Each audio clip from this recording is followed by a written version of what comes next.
Ayan, Otosuke, bali tinanggal din namin yung radiator ng Lancer. Pa-overhaul ko kasi may mga senyales na may leak, pasira na siya. Ayan.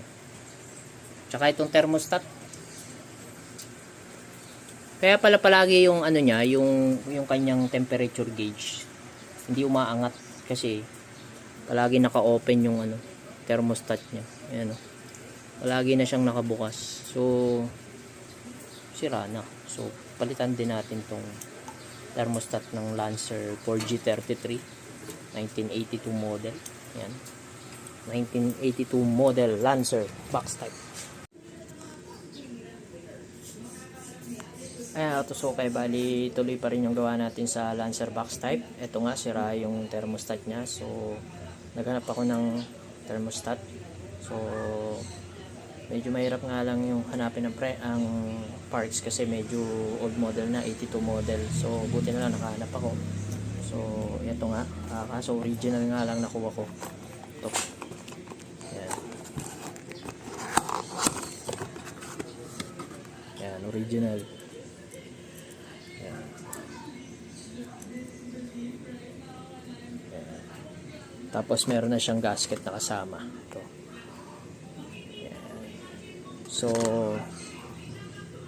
lagyan pa rin natin siya ng thermostat para maganda ang kondisyon ng makina, mabilis mag-warm, tsaka tumipid sa gas. Ayan. Pina-overhaul ko na rin yung radiator niya. Tara, ito, pakita ko sa inyo. Wait. Ayan, bali kabit na natin yung thermostat. Ito yung thermostat nakalagay dito. Ayan. Hello? Ayan yung jiggle bulb niya. Ayan, ganyan ang forma niyan.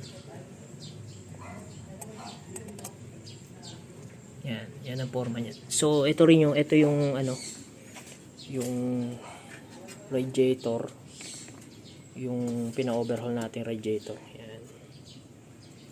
Bagong overhaul yan. Yan. Kumbaga restore natin yung cooling system niya. So ininis natin to, pati yung sa loob ng makina, tapos lagyan natin, pinalitan natin ng thermostat dahil sira na yung thermostat.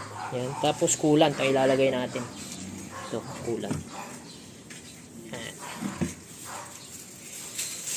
Yan. Oh, meron na. Kasi alam mo, parang ako na naman yung gagawa. Ano magagawa ng impact? Kaya meron siyang sariling gasket. Mahirap.